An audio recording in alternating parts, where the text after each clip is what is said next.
नमस्कार मेरे दोस्तों, मेरे साथियों, मेरे छोटे भाइयों बहनों, आईएएस आरएएस विद आरजे में आपका स्वागत है, हार्दिक अभिनंदन है। तो मेरे मित्रों, हम आपके सामने आज फिर से लेकर आ चुके हैं राजस्थान सुजस का ई बुलेटिन। दोस्तों, ये जो बुलेटिन है, ये जो न्यूज़पेपर है, ये आपके किसी भी एग्ज़ाम के लिए जो आप राजस्थान का दे रहे हो उसके लिए बहुत बहुत बहुत इम्पोर्टेंट है। ठीक है, क्योंकि जितनी सारी योजनाएं, जितने सारे अभियान, जितने सारे मिशन, जितने पुरस्कार और भी राजस्थान से संबंधित जो जो व्यक्ति पर्सनैलिटीज इम्पोर्टेंट हो सकती हैं, उन सब का इसके अंदर वर्णन दिया जाता है। और जितना आपके एग्ज़ाम के लिए इम्पोर्टेंट है उतना ही दिया जाता है, फालतू की बकवास नहीं भरी जाती। ठीक है दोस्तों, ये आपको कम समय में, कम एफर्ट में ज़्यादा से ज़्यादा चीज़ें प्रोवाइड करवाता है। इसीलिए आप इस बुलेटिन को, इस सुजस को अच्छे से कवर करें। ठीक है दोस्तों, ऐसा नहीं है कि आप खुद से इसको कवर नहीं कर सकते, आप खुद से भी इसको कवर कर सकते हो।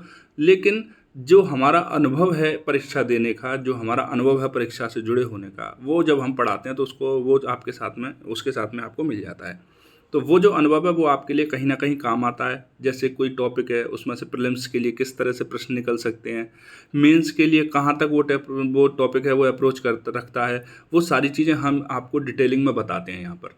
ठीक है दोस्तों, वैसे तो ये राजस्थान के हर एक एग्ज़ाम के लिए इम्पोर्टेंट है, चाहे आप रीट दे रहे हो, पटवार दे रहे हो, कांस्टेबल दे रहे हो, लेकिन आरएएस के लिए जो क्या है कि मेंस के अंदर भी इसका बड़ा अच्छा वेटेज आता है, तो ये आपके लिए बहुत इंपॉर्टेंट है दोस्तों इसकी अगर आपको पीडीएफ चाहिए, ठीक है, क्या चाहिए आपको पीडीएफ, तो आप हमारे टेलीग्राम चैनल से ले लें। मेरे हिसाब से तो आप पीडीएफ को जो है हमारे टेलीग्राम चैनल से ले ही लिया करें, क्योंकि आप लिखने बैठोगे, टाइम ख़राब करोगे, और आपके पास उतना टाइम है नहीं। अब तो प्रीलिम्स भी अनाउंस होने वाला है आपका। मैंने आपसे बोला था एक वीडियो में कि आप अक्टूबर में प्रीलिम्स और आपका आमना सामना होने वाला है, जो कि होके रहेगा। ठीक है दोस्तों, तो हमारे टेलीग्राम चैनल का नाम है मित्रों आईएएस आरएएस विद आरजे। आप इस टेलीग्राम चैनल पर जाके ज्वाइन कर लो और वहाँ से डेली बेस पे पीडीएफ ले लिया करो आप। ठीक है मित्रों, तो दोस्तों आपका समय ख़राब नहीं करेंगे, क्योंकि आपका समय बहुत कीमती है और कीमती चीज़ों को हमेशा बचा के रखना चाहिए। तो अपन चलते हैं सीधे आज के न्यूज़ आर्टिकल डिस्कशन पर। देखो दोस्तों, आज की पहली जो न्यूज़ है वो है, प्रदेश के 21 लाख किसानों का कर्ज माफ़ किया है मुख्यमंत्री जी ने। देखो, मुख्यमंत्री जी ने किसान महोत्सव में कहा है, ये किसान महोत्सव चल रहा है 3-4 दिन से, हम उसकी रोज़ चर्चा कर रहे हैं। कहाँ पर हो रहा है? जेईसी जयपुर के अंदर आयोजित किया जा रहा है, और उसमें किसान कल्याण से संबंधित जो भी चीज़ हो सकती है वो सारा काम किया जा रहा है। भाई, किसानों के लिए महोत्सव है तो किसानों कल्याण का पूरा जो किसानों का कल्याण है उसका पूरा ध्यान रखा जा रहा है। ठीक है, जो आपकी स्मार्ट फार्मिंग है उससे लेकर आपके, यदि आपको लंपी रोग में पशु की हानि हो गई है या आगे भविष्य में किसी भी वजह से हो सकती है, उस सब के लिए मुआवजे का प्रावधान है, बीमा का प्रावधान है। तो बहुत सारी जो योजनाएं हैं, बहुत सारे जो किसान कल्याण के काम हैं, उनकी इस महोत्सव के अंदर चर्चा भी की जा रही है और किसानों को प्रदान भी किए जा रहे हैं। ठीक है, तो दोस्तों यहाँ पर कोई भी चीज़ आपके एग्ज़ाम के लिए इम्पोर्टेंट नहीं है। ठीक है, यहाँ पर भी कोई नहीं है। ये यहाँ पर दौसा के अंदर मेगा जॉब फेयर का आयोजन किया जा रहा है। तो मेगा जॉब फेयर का आयोजन कौन सी जगह पर किया जा रहा है ये आपसे कोई नहीं पूछेगा। पूछने वाली बात जो है वो है कि किस विभाग के द्वारा मेगा जॉब फेयर का आयोजन करवाया जा रहा है, करवाया जाता है। तो दोस्तों वो है कौशल रोजगार एवं उद्यमिता विभाग राजस्थान। कौन सा? कौशल रोजगार एवं उद्यमिता विभाग राजस्थान। यहाँ पे आपको एक प्रश्न बन जाएगा प्रीलिम्स का छोटा सा। ठीक है मेरे मित्रों, अब चलते हैं। देखो आगे, आज के सेकंड पेज पर एक बहुत अच्छा इनबिल्ट मेंस का प्रश्न और उसका अच्छे से आंसर, यदि आप इस तरह से आंसर दे देंगे तो मुझे नहीं लगता है कि आपको 10 में से 8 अंक से कम मिलने वाला है। वैसे ऑन एन एवरेज 5-6 मार्क्स ही मिलते हैं 10 में से। ठीक है, लेकिन इस तरह से यदि आप लिख के आते हो तो आपको बहुत बहुत अच्छे मार्क्स मिलने वाले हैं। ठीक है मेरे मित्रों, ठीक है दोस्तों, देखो प्रश्न की जब हम बात करते हैं मेंस के की, तो सीधा सीधा बनता है कि राजस्थान सरकार द्वारा किसानों और पशुपालकों की बेहतरी के लिए निम्नलिखित में से कौन से काम किए गए हैं। ये तो हो गया प्रीलिम्स का। ठीक है, राजस्थान सरकार द्वारा किसानों और पशुपालकों की बेहतरी के लिए किए गए कार्यों का विश्लेषण कीजिए। ये हो गया आपका मेंस का, और यहाँ से एक बड़ा प्रश्न बनने वाला है। तो किसान हैं, खेती है, युवा हैं, ये हमेशा से ही, और एक एजुकेशन है और एक हेल्थ है, ये हमेशा से ही किसी भी गवर्नमेंट के ये केंद्र में रहते हैं हमेशा। इसी के चारों तरफ केंद्र की जो राज्य सरकार हो या केंद्र सरकार हो, उसकी नीतियां बनती हैं। ठीक है मित्रों, तो देखो जब भी किसी अधिकारी को अपॉइंट किया जाता है, जब भी किसी अधिकारी की नियुक्ति की जाती है, चयन किया जाता है, तो गवर्नमेंट हमेशा ये दिमाग में लेके चलती है कि इस बंदे को हेल्थ की, एजुकेशन की, एग्रीकल्चर की, किसानों की पूरी जानकारी होनी चाहिए। ठीक है दोस्तों, तो देखो यहाँ से प्रश्न बनेगा तो उसका उत्तर आपको किस तरह से देना है। तो पशुपालकों के लिए अलग से इसमें पूरा बताया गया है कि पशुपालकों के लिए क्या क्या काम किए हैं, और फिर बताया गया है कि किसानों के लिए क्या क्या काम किए हैं। देखो एक मेंस का प्रश्न और उसका इनबिल्ट आंसर बहुत कम मिलता है, तो मैं आपको बता देता हूं। देखो पशुपालकों के लिए क्या क्या काम किया गया है कि लंपी से जो दुधारू जो गोवंश है उसकी मृत्यु होने पर 40,000 रुपये प्रति पशु मुआवजा दिया जा रहा है। ठीक है। पशुधन निःशुल्क आरोग्य योजना के तहत दवाई और सर्जिकल कंज्यूमेबल उपलब्ध हैं। जो सर्जिकल कंज्यूमेबल का मतलब होता है कि जो भी सर्जरी से संबंधित सुविधाएं हैं वो। ठीक है दोस्तों, कस्टमर को दी जाने वाली सुविधा। ठीक है। सेक्स सोर्टेड सीमन से कृत्रिम गर्भाधान, इस पर 50% तक का अनुदान दिया जा रहा है। 90,000 से अधिक पशुपालकों को किसान क्रेडिट कार्ड जारी किया जा चुका है। उष्ण संरक्षण योजना के तहत टोडियों के जन्म पर 2.3 करोड़ रुपए की राशि ऊंट पालकों को वितरित की जा चुकी है। पशु मित्र योजना के तहत 5,000 पशु मित्रों द्वारा पशुपालकों के लाभ पर जो द्वार पर लाभ है वो पहुंचाया जा रहा है। ठीक है। पशुपालक सम्मान योजना के तहत क्या किया जा रहा है, पारितोषिक दिया जा रहा है। ग्राम पंचायतों में नए पशु चिकित्सा उपकेंद्र खोले जा रहे हैं। जयपुर में राज्य स्तरीय बहुउद्देशीय पशु चिकित्सालय का सुदृढ़ीकरण किया जा रहा है। गौशालाओं को जो हर वर्ष जो मिलने वाला अनुदान है उसको बढ़ाकर 9 माह तक के लिए कर दिया गया है कि हर वर्ष मतलब 9 माह तक जो है 9 माह तक का जो आपका खर्चा आ रहा है वो उसको पूरा अनुदान के रूप में दिया जाएगा। मुख्यमंत्री दुग्ध संबल योजना में अनुदान दिया जा रहा है 5 रुपये प्रति लीटर के हिसाब से। बीकानेर में डेयरी विज्ञान और प्रौद्योगिकी महाविद्यालय तथा बस्सी जयपुर में डेयरी खाद्य प्रौद्योगिकी महाविद्यालय स्थापित किए गए हैं। ये तो आपके प्रीलिम्स में भी सीधे सीधे पूछे जा सकते हैं आपसे कि डेयरी विज्ञान और प्रौद्योगिकी महाविद्यालय की स्थापना कहाँ की गई है। ऐसे ही आपसे दूसरा प्रश्न बन सकता है कि डेयरी एवं खाद्य प्रौद्योगिकी महाविद्यालय की स्थापना कहाँ की गई है। ठीक है। जयपुर में नए पशुपालन जो विश्वविद्यालय है उसकी स्थापना की गई है। तो आपसे यहाँ से भी एक प्रीलिम्स का क्वेश्चन बन गया कि नया जो पशुपालन विश्वविद्यालय उसकी स्थापना निम्नलिखित में से कौन से जिले में की गई है। ठीक है दोस्तों। और अब तक जो है 50 लाख जो गौवंश है उसका टीकाकरण भी किया जा चुका है। ठीक है। और किसानों के लिए क्या प्रावधान किए हैं, किसानों के लिए क्या क्या सुविधाएं दी हैं, क्या क्या कल्याणकारी योजनाएं और भी जो सारी चीज़ें जो किसानों को आगे ले जा सकती हैं वो राज्य सरकार के द्वारा की गई है। तो कृषक कल्याण कोष की राशि को बढ़ा दिया गया है। युवा कृषि कौशल मिशन से जो कृषि रोजगार के लिए जो है प्रोत्साहन दिया जा रहा है। ठीक है। तारबंदी के लिए 70% तक सब्सिडी दी जा रही है। 50,000 खेत तलाई निर्माण किए जा रहे हैं। फ्री बीज किट दी जा रही है। बाजरा इंदिरा रसोई में शामिल कर लिया गया है। भाई जो मिलेट्स ईयर मनाया था अपन ने, जिसमें मोटे अनाजों को प्राथमिकता दी गई थी, उससे क्या किया गया है कि हमने एक मोटा अनाज मतलब जो बाजरा है उसको इंदिरा रसोई के अंदर शामिल किया गया है। ड्रोन खरीदने पर 4 लाख रुपए की सब्सिडी दी जा रही है। ड्रिप स्प्रिंकलर इरिगेशन सिस्टम को बढ़ाया जा रहा है। प्रति माह 2,000 यूनिट निःशुल्क बिजली, 40,000 रुपये पशु बीमा के लिए दिया जा रहा है। तो दोस्तों यहाँ पर एक मेंस का बहुत ज़बरदस्त क्वेश्चन बना है और इसका आंसर भी इनबिल्ट रूप से आज के पेपर के अंदर ही दिया गया है। तो मेरे दोस्तों इसको कृपा करके आप रट लेना, आपके लिए बहुत फ़ायदेमंद होने वाला है ये। ठीक है दोस्तों। तो अब चलते हैं अपन थोड़ा सा और आगे। देखो इस वाले में पूरा वही है, महंगाई राहत शिविर। देखो महंगाई राहत शिविर के अंदर जो 10 योजनाएं हैं उसको आप एक बार देख लो। देखो मैं आपको बताता हूँ। देखो कामधेनु पशु बीमा 40,000 रुपये, ये मैंने आपको पढ़ा दिए। इंदिरा गांधी शहरी रोजगार गारंटी योजना, इसको मैंने परसों तरसों में ही पढ़ाया है। मनरेगा को मैंने परसों तरसों में ही पढ़ाया है। चिरंजीवी स्वास्थ्य बीमा और स्वास्थ्य दुर्घटना बीमा, इन दोनों के ऊपर अपन विस्तृत में चर्चा कर चुके हैं। किसानों को 2,000 रुपये जो 2,000 यूनिट फ्री मिल रही है बिजली, उसके ऊपर अपन चर्चा कर चुके हैं। प्रति माह 100 यूनिट जो हाउस होल्ड बिजली फ्री मिल रही है उसके ऊपर भी अपन चर्चा कर चुके हैं। मतलब ये 10 की 10 जो योजनाएं हैं, फ्री सिलेंडर, जो सामाजिक सुरक्षा पेंशन, इन सब के ऊपर हम डिटेलिंग में चर्चा कर चुके हैं एक एक करके। और एक एक करके ये योजनाएं आती रहती हैं तो हम करते रहते हैं इनकी चर्चा। जैसे जैसे आप हमसे जुड़ते जाएंगे, आप जब 10, 15, 20 दिन आप हमसे जुड़े रहेंगे तो उसके बाद आपको पता लगेगा कि आपकी बहुत सारी योजनाएं ऐसे ही अनायास ही हम कवर करवा चुके हैं। ठीक है दोस्तों। तो अब चलते हैं और आगे। आज का जो अंतिम पेज है उस पर काफ़ी अच्छी न्यूज़ आई हैं। ऊपर तो सिर्फ एक ही अच्छा आर्टिकल था, उसको मैंने बताया आपको। तो झालावाड़ उड़ान योजना के लिए हेल्पलाइन नंबर जारी किया गया है झालावाड़ के अंदर। तो अपने लिए 2 प्रश्न बन गए यहाँ से कि उड़ान योजना के लिए हेल्पलाइन नंबर निम्नलिखित में से किस जिले के द्वारा जारी किया गया है। तो वो है आपका झालावाड़, ठीक है। और दूसरी बन जाती है आपको कि जो उड़ान योजना है वो क्या है, ठीक है। तो दोस्तों इसका पूरा नाम है IM शक्ति उड़ान योजना। इसकी अपन वैसे चर्चा कर चुके हैं, लेकिन एक बार फिर से कर लेते हैं कि इसके तहत क्या है कि जो भी स्त्रियां हैं जिनको माहवारी आती है, बालिकाओं से लेकर महिलाओं तक, ठीक है, 10 से 45 वर्ष की आयु मानी जाती है कि इस अवस्था के बीच में माहवारी आती है। 10 से पहले नहीं आती है और 45 के बाद नहीं आती है, ठीक है मित्रों।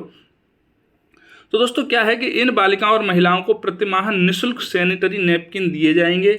प्रतिमाह जो है वो 12 निःशुल्क सैनिटरी नैपकिन दिए जाएंगे, ठीक है दोस्तों। आंगनवाड़ी केंद्र, राजकीय विद्यालय और अन्य संस्थाओं के माध्यम से इनका वितरण किया जाएगा, ठीक है दोस्तों। यहाँ से आपके 2 प्रश्न तैयार होते हैं। पहला कि उड़ान योजना के लिए हेल्पलाइन नंबर किस जिले के द्वारा जारी किया गया है या किस जिला प्रशासन के द्वारा जारी किया गया है, और दूसरा ये है आपका कि IM शक्ति उड़ान योजना क्या है, ठीक है मित्रों। देखो दोस्तों अब चलते हैं थोड़ा सा और आगे।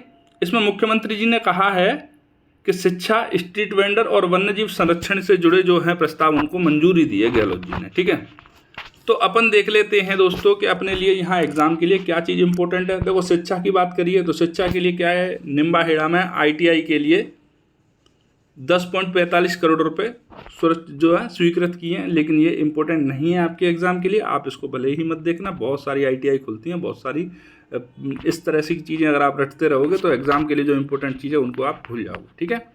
दूसरा है इंदिरा गांधी शहरी क्रेडिट कार्ड योजना। ये किसके लिए, स्ट्रीट वेंडर्स के लिए। अब स्ट्रीट वेंडर्स के लिए जो है इंदिरा गांधी शहरी क्रेडिट कार्ड योजना, उसको अपन डिटेलिंग में एक बार देख लेते हैं, ठीक है मित्रों। देखो दोस्तों इस योजना को शुरू किया गया था 2021 में, कोरोना के बाद में या कोरोना के टाइम में। इसमें क्या है, कोरोना के टाइम में जो स्ट्रीट वेंडर्स होते हैं, स्ट्रीट का वेंडर्स का मतलब होता है गली के अंदर रह के, सड़क पर रह के अपना धंधा करने वाले लोग, चाहे वो जोमेटो स्विगी वाले हों, चाहे वो ओला उबर वाले हों, चाहे वो रेडी पटरी ठेली वाले हों, ठीक है। ये सारे लोग क्या होते हैं, स्ट्रीट वेंडर्स ही होते हैं, ठीक है दोस्तों। 2021 में शुरू की गई थी, जब कोरोना के बाद इनको मरने के लिए सड़क पर कमाने वालों को सड़क पर ही छोड़ दिया गया था। जिस कंपनी के लिए काम करते थे उन कंपनी ने छोड़ दिया, जिस मालिक के लिए काम करते थे उस मालिक ने छोड़ दिया। मैं तो कह रहा हूँ सबने छोड़ दिया, सोसाइटी ने भी उनका साथ छोड़ दिया, उनके बच्चों के भूखों मरने की नौबत आ गई थी, ठीक है दोस्तों। तो इसलिए गवर्नमेंट ने क्या किया, इंदिरा गांधी शहरी क्रेडिट कार्ड योजना 2021 में प्रारंभ की थी, ठीक है। देखो अब अपन उसको डिटेल में देख लेते हैं एक बार। कोविड-19 के दृष्टिगत शहरी क्षेत्रों में रोजगार और स्वरोजगार व रोजमर्रा की जरूरतों के लिए वित्तीय संसाधनों का उपलब्ध करवाया जाना इसका उद्देश्य था, ठीक है दोस्तों।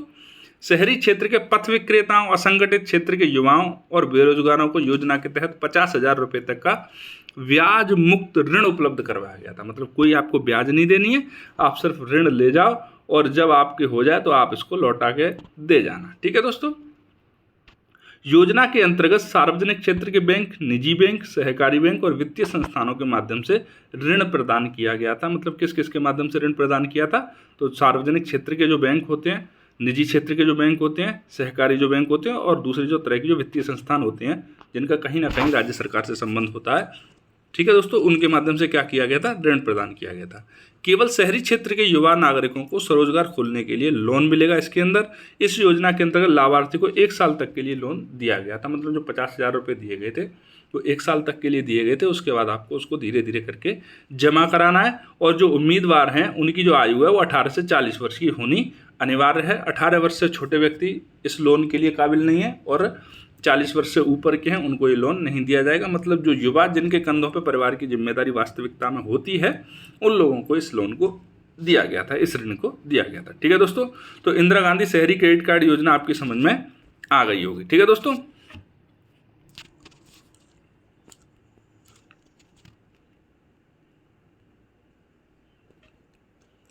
अब चलते हैं थोड़ा सा और आगे। और तीसरी कौन सी चीज़ थी जिसके प्रस्ताव को मंजूरी दी थी, तो वो था वन्यजीव संरक्षण से जुड़े हुए प्रस्ताव। अब वन्यजीव संरक्षण का नाम आते ही तो भैया आपकी बाँछें खिल जानी चाहिए, क्योंकि आपका प्रश्न यहाँ से तैनात होता है, तैयार होता है, बनता है, ठीक है। देखो ये आपका घड़ियाल है। घड़ियाल और मगरमच्छ में क्या अंतर होता है, दोनों ही एक ही प्रजाति के लोग हैं, लेकिन एक का मुंह बड़ा उस अलग तरह से होता है, ट्रायंगल शेप में होता है, और एक का होता है वो एक नुकीले शेप में होता है। नुकीले का मतलब होता है वो पूरा एक लंबा सा होगा, एक डंडे की तरह। ये जिस तरह से आप घड़ियाल देख रहे हो, देखो पतला सा मुंह है लेकिन बड़ा लंबा है, ये है घड़ियाल, ठीक है आपका। और मगरमच्छ कैसा होता है, मगरमच्छ का मुंह चौड़ा होता है, बड़ा होता है, ठीक है। देखो दोस्तों, वन्यजीव संरक्षण के लिए 9 करोड़ रुपए की स्वीकृति दी है। किसने दी है? मुख्यमंत्री गहलोत जी ने। देखो, इस राशि से पालीघाट सवाई माधोपुर, जहां पर राष्ट्रीय चंबल घड़ियाल अभ्यारण्य का ये हिस्सा है, पालीघाट जो है, ठीक है, चंबल घड़ियाल अभ्यारण्य का हिस्सा है, ठीक है, यहाँ पर घड़ियालों के संरक्षण के लिए 2 करोड़ रुपए खर्च होंगे। खींचन जोधपुर में कुरंजा पक्षी के संरक्षण के लिए 2 करोड़ रुपए खर्च होंगे और राष्ट्रीय मरु उद्यान में गोडावण संरक्षण के लिए 5 करोड़ रुपए विकास कार्य किया जाएगा। ये तो हो गई साहब न्यूज, ये तो हो गई खबर। अब आपके एग्जाम के लिए जो चीज़ इंपॉर्टेंट यहाँ से बन सकती है उसको अपन देख लेते हैं, ठीक है।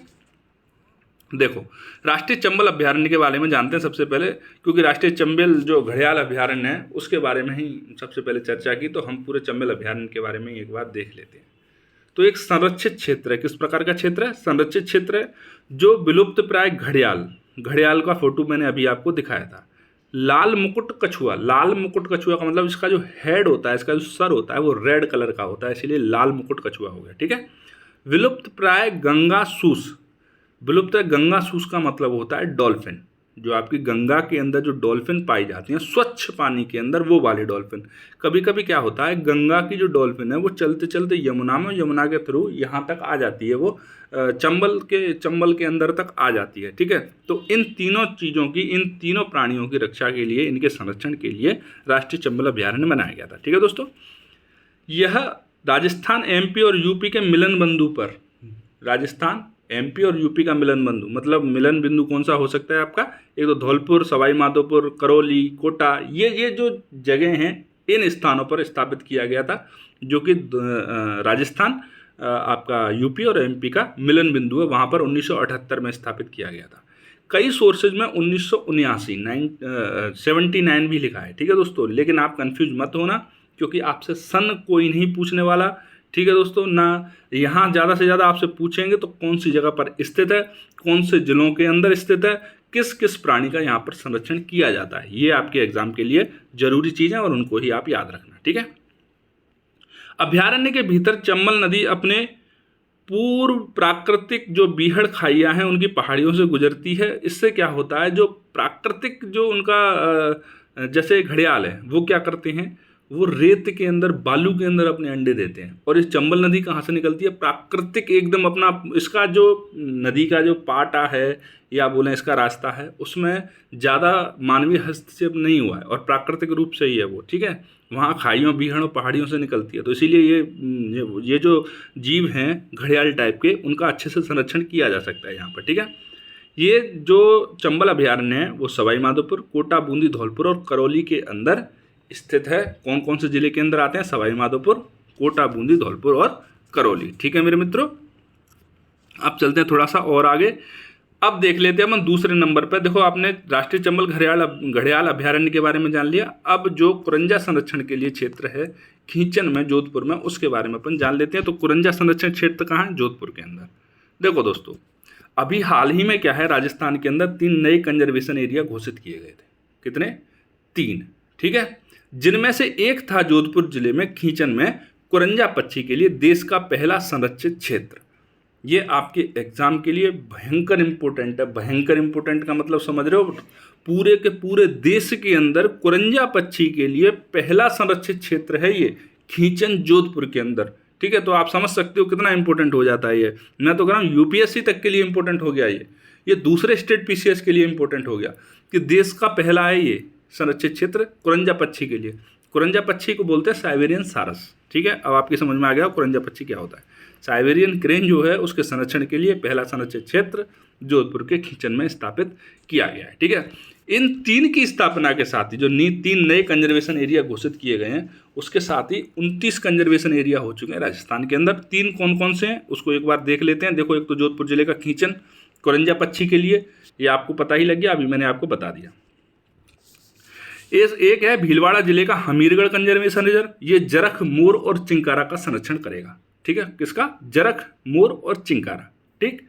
एक है 12 जिले में सोरसन कंजर्वेशन रिजर्व, ये काले हिरण का संरक्षण करेगा, ठीक है मेरे मित्रों।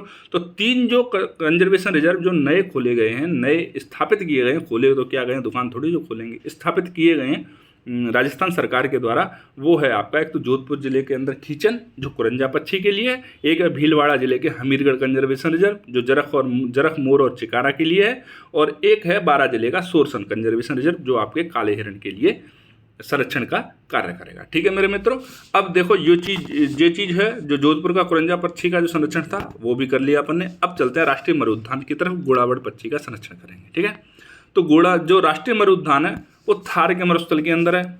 जैसलमेर जिले से, जो जैसलमेर का हेडक्वार्टर है, डिस्ट्रिक्ट हेडक्वार्टर, वहाँ से 40 किलोमीटर दूर है। ठीक है, यह उद्यान न केवल राज्य का बल्कि पूरे देश का सबसे बड़ा राष्ट्रीय उद्यान है। ठीक है, यहाँ पर ग्रेट इंडियन बस्टर्ड जिसको सोन चिरैया बोलते हैं, आपने मूवी देखी होगी सुशांत सिंह राजपूत की सोन चिरैया। ठीक है, तो ग्रेट इंडियन बस्टर्ड जिसको सोन चिरैया भी बोलते हैं उसकी शरण स्थली है। ठीक, यहाँ पर डायनासोर के भी कुछ जीवाश्म मिले हैं। फॉसिल पार्क के बारे में तो आप जानते हो, आकल के बारे में आकलवुड फॉसिल पार्क। ठीक है, तो आप मुझे बताएं कि आकलवुड फॉसिल पार्क निम्नलिखित में जो कौन से काल के अंदर, किस एरा के अंदर वहाँ पर स्थापित किया गया था, बना था, किस एरिया का है, उसकी कार्बन डेटिंग जो की गई है उससे वो उसकी एज किस काल की मालूम हुई है, उसके बारे में आप कमेंट सेक्शन में बताएं। ठीक है दोस्तों, तो दोस्तों अब चलते हैं अपन थोड़ा सा और आगे। ये वाली भी न्यूज़ है वो आपने कवर कर ली है, अपन देख लेते हैं और क्या आया है इंपॉर्टेंट हो जो अपने एग्जाम के लिए। तो देखो दोस्तों, अजमेर पुरस्कारों के लिए बुनकर का चयन हुआ है। ये मुझे पेपर इसीलिए अच्छा लगता है क्योंकि इसमें क्रमबद्ध तरीके से देखो, पहले चयन, फिर उनको पुरस्कार दिया जाएगा, फिर किस किस को पुरस्कार मिला है उसके बारे में चर्चा आएगी। 3-4 बार चर्चा करते करते चीज़ें अपने दिमाग के अंदर बैठ जाती हैं। ठीक है, तो जिला स्तरीय कमेटी अजमेर की जो है उसके द्वारा विभिन्न पुरस्कारों के लिए हथकरघा बुनकरों का जो बुनकर हैं उनका चयन कर लिया गया है। हथकरघा बुनकरों को एवं सहकारी समितियों को प्रोत्साहित करने की दृष्टि से प्रतिवर्ष जिला स्तरीय पुरस्कार हैं वो उनका वितरण किया जाता है। किसके लिए? हथकरघा बुनकरों को, और जो सहकारी समितियां हैं उनको प्रोत्साहित करने के लिए। प्रोत्साहन बहुत आवश्यक है मित्रों। ठीक है, वर्ष 2023-24 के पुरस्कारों के लिए जिला स्तरीय पुरस्कार प्रतियोगिता का आयोजन किया गया है। इसमें बुनकरों के लिए इसके लिए पुरस्कारों के लिए 5 बुनकरों का चयन हुआ है। देखो अभी चयन किया गया है, अभी इनको जब पुरस्कार वितरित किए जाएंगे तो उसके बारे में भी आएगा, फिर मैं आपको बता दूंगा किस व्यक्ति को कौन सा पुरस्कार मिला है, पहला, दूसरा, तीसरा, चौथा, 5वां, इस तरह से अपन नाम याद रख लेंगे उनके। ठीक है दोस्तों, तो मेरे मित्रों आगे और चलते हैं। तो ये न्यूज़पेपर हो जाता है समाप्त। इस तरफ कोने में एक फोटो आया है, उस फोटो को देख लो। इस पर लिखा है दोस्तों, बाल गोपाल योजना नए शिक्षा सत्र से कक्षा 1 से 8 के विद्यार्थियों को रोजाना शैक्षिक दिवस पर दूध वितरण किया जाएगा। शैक्षिक दिवस का मतलब होता है 7वां दिन। देखो दोस्तों, इस योजना के बारे में आपको थोड़ा सा बता देता हूँ क्योंकि आपके एग्जाम में पूछ लेगा, और जब अपन चर्चा कर ही रहे हैं तो क्यों ना एक छोटी सी न्यूज़ की और चर्चा कर ली जाए। तो मित्रों अपन देख लेते हैं मुख्यमंत्री बाल गोपाल योजना है उसके बारे में देख लेते हैं। तो इसका शुभारंभ जो है वो 2022 में किया गया था, 29 नवंबर को। आप डेट याद मत रखा करो, एक या दो प्रश्न तो देखो डेट से संबंधित आते हैं, लेकिन आपको यदि सन अच्छे से याद है तो डेट उतना इश्यू नहीं करती। आप सन याद कर लिया करो, सन याद करते करते ही आपका दिमाग शून्य हो जाएगा भाई। डेट की तो बात ही छोड़ दो, कितनी डेट रटोगे। ठीक है, और आपने 100 डेट रटी, पता लगा 101 में पूछ ली, आपकी डेट रखी रहेंगी, तो उसको ज़्यादा तवज्जो मत दिया करो। तो सिविल लाइन जयपुर से इसकी शुरुआत पूरे राजस्थान में एक साथ की गई थी। उद्देश्य क्या था इस योजना का? तो कुपोषण को रोकना था, मानसिक एवं शारीरिक रूप से मजबूती प्रदान करना था, स्कूल में दाखिला को प्रोत्साहन करना था। भैया देखो दूध मिलेगा, दूध पिएंगे बच्चे तो दाखिला ले लेंगे, भैया चलो उस स्कूल में चलते हैं। जैसे कई सारे संस्थान हैं वो आजकल बहुत कुछ कर रहे हैं, खिला पिला रहे हैं लोगों को। ठीक है, जिससे क्या होगा, शिक्षा ग्रहण में भी सुधार होगा।